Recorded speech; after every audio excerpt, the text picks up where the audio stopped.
ಜೀವನದಲ್ಲಿ ಟೈಮ್ ಸರಿ ಇಲ್ಲ ಎಂದು ಅನಿಸುತ್ತಿದ್ದರೆ ಈ ವಿಡಿಯೋ ಒಮ್ಮೆ ನೋಡಿ. ಹೀಗೊಂದು ಕತೆ ಇದೆ. ಉತ್ತರ ಭಾರತದ ಒಂದು ರಾಜ್ಯದಲ್ಲಿ ಒಬ್ಬ ರಾಜನಿದ್ದನು ಮತ್ತು ಅವನು ಸ್ವಲ್ಪ ಮುಂಗೋಪಿಯಾಗಿದ್ದ. ಇದರಿಂದ ಆಗಾಗ ತನ್ನ ಅಧಿಕಾರಿಗಳ ಮೇಲೆ ರೇಗಾಡುತ್ತಿದ್ದ. ಅವನ ಮುಂದೆ ಧೈರ್ಯವಾಗಿ ಅಭಿಪ್ರಾಯ ವ್ಯಕ್ತಪಡಿಸುತ್ತಿದ್ದುದು ಮಂತ್ರಿಯೊಬ್ಬರೇ. ರಾಜನಿಗೆ ಶಿಕಾರಿಗೆ ಹೋಗುವುದು ಎಂದರೆ ಭಾರಿ ಹುಚ್ಚು. ವರ್ಷದಲ್ಲಿ ಹಲವು ಬಾರಿ ತನ್ನ ರಾಜಧಾನಿಯ ಪಕ್ಕದಲ್ಲೇ ಇದ್ದ ಅರಣ್ಯದಲ್ಲಿ ಪರಿವಾರದೊಂದಿಗೆ ಶಿಕಾರಿ ಹೋಗುತ್ತಿದ್ದರು. ಪ್ರತಿ ಸಲದಂತೆ ಈ ಸಲವೂ ರಾಜ, ಮಂತ್ರಿ ಮತ್ತು ಪರಿವಾರ ಅದಮ್ಯ ಉತ್ಸಾಹದೊಂದಿಗೆ ಕಾಡನ್ನು ಪ್ರವೇಶಿಸಿತ್ತು. ಬೇಟೆಯ ಭರದಲ್ಲಿ ರಾಜನು ಸ್ವಲ್ಪ ಪ್ರಮಾದವೆಸಗಿ ತನ್ನ ಹೆಬ್ಬರಳನ್ನು ಗಾಯಮಾಡಿಕೊಂಡನು. ಹೆಬ್ಬರಳಿಗೆ ಗಾಯವಾದರೆ ಇನ್ನು ಬೇಟೆ ಮಾಡುವುದು ಹೇಗೆಂದು ಚಿಂತಿಸುತ್ತಾ ಕುಳಿತ. ರಾಜನ ಚಿಂತೆಯನ್ನು ದೂರ ಮಾಡಲು ಮಂತ್ರಿ, ಪ್ರಭು, ಚಿಂತಿಸಬೇಡಿ, ಆಗಿದ್ದೆಲ್ಲ ಒಳ್ಳೆಯದಕ್ಕೆ ಎಂದು ಭಾವಿಸಿ ಹೊರಡೋಣ ಎಂದ. ಮೊದಲೇ ಬೇಟೆಯಾಡಲು ಆಗಲಿಲ್ಲವೆಂದು ಬೇಸರಗೊಂಡಿದ್ದ ರಾಜ ಮಂತ್ರಿಯ ಮಾತು ಕೇಳಿ ಕೋಪಗೊಂಡ. ಎಲಾ ಮಂತ್ರಿ, ನನ್ನ ಹೆಬ್ಬರಳಿಗೆ ಗಾಯವಾಗಿರುವುದು ಒಳ್ಳೆಯದೇ ಎಂದು ಗದರಿ ಮಂತ್ರಿಯನ್ನು ತಲೆಕೆಳಗೆ ಮಾಡಿ ಮರಕ್ಕೆ ಕಟ್ಟಿ ಹಾಕಿ ಎಂದು ತನ್ನ ಸೈನ್ಯಕ್ಕೆ ಹೇಳಿ ಬಿರಬಿರನೆ ಹೊರಟ. ಕೋಪದ ಆವೇಶದಲ್ಲಿ ಹುಚ್ಚನಂತೆ ಎಲ್ಲೆಂದರಲ್ಲಿ ಅಲೆದಾಡಿದ ರಾಜ ತನ್ನ ಪರಿವಾರದಿಂದ ದೂರವಾಗಿ ಕಾಡಿನಲ್ಲಿ ಬಹಳ ಒಳಗೆ ಬಂದಿದ್ದ. ಒಂಟಿಯಾಗಿ ಅಲೆದಾಡುತ್ತಿದ್ದ ರಾಜನನ್ನು ಕಾಡು ಮನುಷ್ಯರು ಸುತ್ತುವರೆದು ಬಂಧಿಸಿ ತಮ್ಮ ನಾಯಕನೆಡೆಗೆ ಕರೆದೊಯ್ದರು. ಕಾಡು ಮನುಷ್ಯರಲ್ಲಿ ನರಬಲಿ ಪದ್ಧತಿ ಆಚರಣೆಯಲ್ಲಿತ್ತು.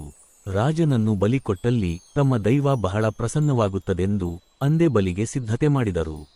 ಇನ್ನೇನು ರಾಜನ ಕತ್ತು ಕತ್ತರಿಸಬೇಕು ಅನ್ನುವಷ್ಟರಲ್ಲಿ ಆತನ ಬೆರಳಿಗಾದ ಗಾಯ ಗಮನಿಸಿದ ಕಾಡುಜನರ ನಾಯಕ, ಗಾಯಗೊಂಡಿರುವವರು ಬಲಿಗೆ ಯೋಗ್ಯರಲ್ಲ ಎಂದು ರಾಜನನ್ನು ಬಿಡುಗಡೆ ಮಾಡಿದ.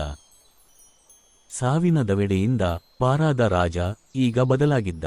ಕಾಡಿನಲ್ಲಿ ಅಲೆದು ಕೊನೆಗೆ ಮಂತ್ರಿಯನ್ನು ಕಟ್ಟಿದ್ದ ಮರದ ಬಳಿಗೆ ಬಂದ. ಮಂತ್ರಿಯನ್ನು ಬಂಧನದಿಂದ ಬಿಡಿಸಿ, ಹಿರಿಯರೇ, ನೀವು ಆಗಿದ್ದೆಲ್ಲ ಒಳ್ಳೆಯದಕ್ಕೆ ಅಂದ ಮಾತಿನ ಅರ್ಥ ನನಗೆ ಸಾವಿನ ದವಡೆಯಿಂದ ಪಾರಾಗಿ ಬಂದಾಗ ಅರ್ಥವಾಯಿತು ಎಂದು ತನ್ನ ಕಥೆ ವಿವರಿಸಿಸ. ಹಾಗೆ ತನ್ನ ಮುಂಗೋಪದಿಂದ ಮಂತ್ರಿಯನ್ನು ಬಂಧಿಸಿದ್ದಕ್ಕೆ ಕ್ಷಮೆ ಬೇಡಿದ. ಮಂತ್ರಿಯು ನಗುತ್ತಾ, ಪ್ರಭುಗಳೇ, ನೀವು ಕೋಪದ ಭರದಲ್ಲೇ ಮಾಡಿದ್ದರೂ ಅದು ಆಗಿದ್ದು ಒಳ್ಳೆಯದಕ್ಕೆ ಎಂದ. ಅರ್ಥವಾಗದೆ ರಾಜ, ಅದು ಹೇಗೆ ಒಳ್ಳೆಯದಾಯಿತು ಎಂದ. ಮಂತ್ರಿಯು, ತಾವು ನನ್ನನ್ನು ಬಂಧಿಸದಿದ್ದರೆ ತಮ್ಮ ಜೊತೆಗೆ ನಾನು ಕಾಡುಜನರ ಬಂಧನಕ್ಕೀಡಾಗುತ್ತಿದ್ದೆ. ನನ್ನ ಬೆರಳಿಗೆ ಗಾಯವಾಗದಿದ್ದರಿಂದ ಕಾಡುಜನ ತಮ್ಮ ದೇವರಿಗೆ ನನ್ನನ್ನು ಬಲಿ ನೀಡುತ್ತಿದ್ದರು ಎಂದ. ಮಂತ್ರಿಯ ಮಾತು ಅರ್ಥ ಮಾಡಿಕೊಂಡ ರಾಜ ಮುಗುಳ್ನಕ್ಕಿ ಇನ್ನು ಮುಂದೆ ಕೋಪದಲ್ಲಿದ್ದಾಗ ನಿರ್ಧಾರ ಮಾಡಬಾರದು ಎಂದು ನಿರ್ಧರಿಸಿದ. ಭಗವಂತನ ಇಚ್ಛೆಯ ವಿನಃ ಅಣವು ಅಲ್ಲಾಡದು ಎಂಬ ದೃಢ ವಿಶ್ವಾಸ. ಇಂತಹ ವಿಶ್ವಾಸ ಇರುವವನಿಗೆ ನಿರಾಸೆ ಚಿಂತೆಗಳಿಲ್ಲ, ದುಃಖ ದುಮ್ಮಾನಗಳಿಲ್ಲ. ಜೀವನದಲ್ಲಿ ಆಗಿ ಹೋದ ಒಂದು ತಪ್ಪಿನ ಬಗ್ಗೆ ಹೆಚ್ಚಾಗಿ ಯೋಚಿಸದೆ ಅದರಿಂದ ಕಲಿತದ್ದನ್ನು ಮಾತ್ರ ನೆನಪಲ್ಲಿಟ್ಟುಕೊಂಡು ಮುಂದುವರಿಯಬೇಕೆಂಬುದು ಕಥೆಯ ಸಾರಾಂಶ. ಧನ್ಯವಾದಗಳು. ಮತ್ತಷ್ಟು ಇಂಟರೆಸ್ಟಿಂಗ್ ಕಥೆಗಳನ್ನ ನಿಮ್ಮೊಂದಿಗೆ ಹಂಚಿಕೊಳ್ಳುತ್ತೇನೆ. ನೀವು ಇನ್ನೂ ನಮ್ಮ ಚಾನೆಲ್ನ ಸಬ್ಸ್ಕ್ರೈಬ್ ಮಾಡಿಲ್ಲ ಅಂದ್ರೆ ದಯವಿಟ್ಟು ಸಬ್ಸ್ಕ್ರೈಬ್ ಮಾಡಿ ಹಾಗೂ ಬೆಲ್ ಐಕಾನ್ನ ಕ್ಲಿಕ್ ಮಾಡಿ. ಈ ವಿಡಿಯೋಗೆ ಒಂದು ಲೈಕ್ ಕೊಟ್ಟು ನಿಮ್ಮ ಸ್ನೇಹಿತರೊಂದಿಗೆ ಈ ವಿಡಿಯೋನ ಹಂಚಿಕೊಳ್ಳಿ.